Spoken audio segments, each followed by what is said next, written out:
ደስታ ከቤታችሁ ይግባ እንጂ ማለት ነው። ከዛ በኋላ በቃ ሁሌም ደስታ ነው፣ ሁሌም ፋሲካ ነው። እና ዛሬ ደግሞ ቅመምና ብሩኬ ለየት ባለ ያው ብሩኬ እንደተለመደው በርከክ ብሎ መጥቷል ማለት ነው። እንደው የሱ ነገር አልታመን እያለ ነው እንጂ አሁን እኔ እንደዚህ ቀለበት ያደርጋሉ ብዬ ሰፍ ብዬ ስጠብቅ ሌላ ታሪክ ይመጣል አንዳንዴ ማለት ነው። እና እንግዲህ ቅመሟ ለየት ባለ ነው ልደቷን ያከበረችው። እንግዲህ እኔ እስካሁን በአውሮፕላን ልደቷን ያከበረች ሴት አላየውም። እኔ ማርያምን እንምላችሁ ምናልባት ያላየዋቸው ሊኖሩ ይችላሉ። እኔ ግን እስካየው ድረስ አላየውም። እንደዚህ አይነት የደመቀ ልደትም አይቼ አላቅም። በእውነት ኬክ ይቆራረሳሉ፣ ምናምን ይበታተናሉ። ከዛ ውጭ እንደዚህ ቤተ ዘመዱ ተሰባስቦ አረ በጭራሽ። ሰላም ሰላም ቤተሰብ እንዴት ናችሁልኝ? ደህና ናችሁ? ሰላማችሁ በያላችሁበት ብዝት ትርፍ ይበልላችሁ ውድ ቤተሰቦቼ። እንግዲህ ማለት በጣም ደማቅ ነበረ። እኔ እንጃ ሊረሳ የማይችል ታሪካዊ የሆነ ልደት ነው። ከሰርግም በላይ ነው። አስቡት አሁን ሀይሚና ብሩኬ እንደዚህ ለልደቱ እንደዚህ ከሆኑ የሰርጋቸውማ እኔ ምድሪቱ የምትበቃም አይመስለኝም። እናንተ በጣም ብዙ ዘመድ አዝማድ ይሰበሰባል። ኢቨን እንኳን የጨረቃ ፋሚሊ ከሀገር ቤት ከዚህ ያሉትም ከሄዱ ሊሄዱ ይችላሉ። ከሀገር ቤት ያሉትማ የሚቀሩ አይመስለኝም። ሳይጠሩ ሁላ የሚሄዱ በጣም ብዙ ነው የሚመስሉኝና እውነቴን ነው። አስቡት ይሄን የመሰለ ልደት እና ቅመምዬ እንኳን ደስ ያለሽ። የምር በጣም ደስታችን በጣም ተደስታ ነበረ። በዛ ላይ ደግሞ ለብሩኬ የገለጸችው አገላለጽ እሱ ወደ ህይወቷ ከመጣ በኋላ በእሷ ህይወት ምን እንደተፈጠረ ከዛ በፊት ምን እንደነበረ ኮሚኒቲዋ ላይ አይታችኋል ብዬ አስባለሁ። ያው ሁሉም ሰው ሼር ስላደረገው ነው እኔ ከዚህ ጋር ያላስገባሁት። ሁሉም ሰው አስገብቶታል። ሁሉም ሰው በቃሉም ተናግሮ ቪዲዮ ሰርቶበታል እና አይታችኋል። እጅግ በጣም ለየት ያለ የፍቅር አገላለጽ አንደኛ እኮ ነች ግን ቅመሚ ማለት ነው።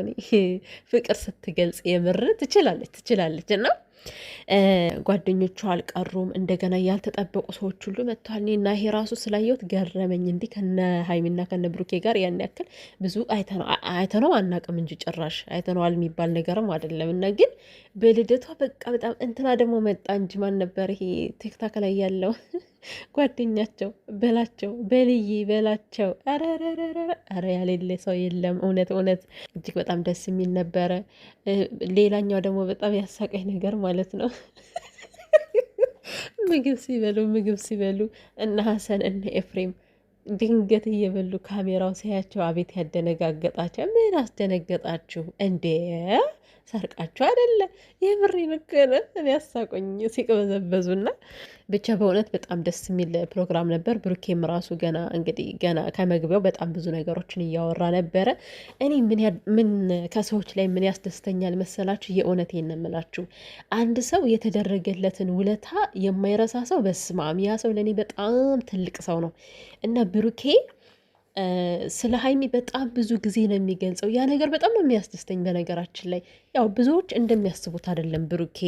የምሬን ነው ማለት አሁን ከዚህ በፊት በጣም ብዙ ነገር ይሉት ነበረ። እሷን እንደ መጠቀሚያ አድርጎ እንደቀረባት፣ ጥሏት እንደሚሄድ፣ በሀይሚ እንዳደገ ሲያወሩ ነበር። እርግጥ ነው እሱ ራሱ ይሄን ነገር ሲገልጸው እኔ በጣም ነው ደስ የሚለኝ። ብታይ ስለ ሀይሚ ብታዩ ቤተሰቦች ስለ ሀይሚ የሆነ ሀይሚ ለሱ የሆነችለትን ነገር ሲገልጽ በጣም ነው ደስ የሚለኝ። እሷን በተቃራኒው እንደዛ ማለት ነው። እና እንግዲህ ሀይሚ ወደ ህይወቴ ባትመጪ ኖሮ እኔ ህይወቴ ምን እንደሚሆን አላቅም ነበረ። ነገር ግን አንቺ ከመጣሽ በኋላ ብዙ ነገሮች ተስተካክለውልኛል፣ ብዙ ነገሮችን ቀይረሽኛል እያለ ነበር። እውነት ነው። እና ብሩኬ ተባረክልኝ ወንድሜ።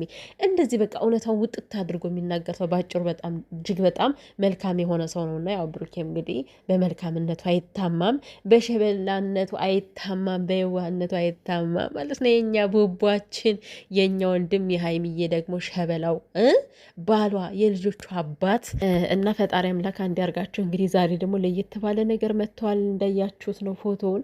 እኔ አሁን እንዴት ነው የማረገው ቤተሰብ? እኔ ብዙ ጊዜ ብሩኬ ቀለበት ሊያደርግ ነው ብዬ ሳስብ ሌላ ነገር ነው። አሁን ባለፈው የምር ቀለበት ሊደረግ መስሎ የነበረ ግን እሙሽዬ ከች ብላ ቁጫለች ማለት ነው። እና ይሄን እንመነው ቤተሰብ ብሩኬ ቀለበት ሊያደርግ ነው። በእርግጥ የሚያስቸኩል ነገር አይደለም እኮ አደረገም አላደረገም ሀይሚና ብሩኬ ቀለበት ማሰራቸው የማይቀር ነው። ይሄ ግን እውነት ይመስለኛል ቤተሰብ፣ ምክንያቱም ቀለበቱን ከፈት አድርጎታል። ሲቀጥል ደግሞ እዚህ ጋር እንግዲህ የቀለበት መያዣዋ ብዙ ጊዜ ቀይ ነች እንደምታውቋት እና ቀይ ነገር ይዟል። ግን ደግሞ ከዛች ቀይ ውስጥ እኮ ሀብልም ሊሆን ይችላል፣ የልደቷ ስጦታ ሊሆን ይችላል። ቤተሰብ አናቀን። ብቻ ግን በምን አይነት ምክንያት በርከክ እንዳለ በዛ ላይ አለባበሳቸው። አቤት ሸበላነት! ብሩኬን ስታዩ ሸበላነቱ፣ ሀይሚዬን ስታዩት የሴትነት ወጓ ራሱ። እናንተ ደግሞ ጥቁር ልብስ ከቀይ ሰው ላይ ያምራል። በጣም ነው ያማረባት። ቀሚሱ ለየት ያለ ነው እኮ ሸንቀጥን ያደረጋትና የኔ ሸንቃጣ ቀመምዬ በጣም ነው ያማረብሽ። ፎቶቸው በጣም ነው የሚያምረው። አስቡት ከቤታቸው ሆኖ የተነሱት ፎቶ እንደዚህ ካማረ በካሜራ ያበደ ጸዳ ያለ ኤዲት ተደርጎ ቢነሱት አሁን እንዴት አባጡ ያምራል ይሄ ፎቶ ማለት ነው። ዋው ምርጥ የኢትዮጵያ ካፕሎች ተብሎ ይጠራሉና እውነት አሁን ላይ በቃ ታፕ ላይ ያሉ ካፕሎች ሀይሚና ብሩኬ ናቸው።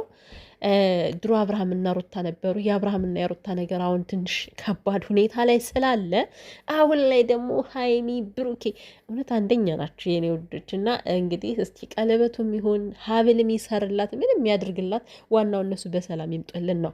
አብረን የምናየው ይሆናል። ውድ ቤተሰቦች ይህን ቤት ደግሞ አዲስ የሆናችሁ ካላችሁ ሰብስክራይብ እያደረጋችሁ ቤተሰብ ሁኑ። ነባሮችም ላይክ ሰብስክራይብ እያደረጋችሁ ለምታበረታቱኝ አመሰግናለሁ። ወዳችኋለሁ። ባይ ባይ።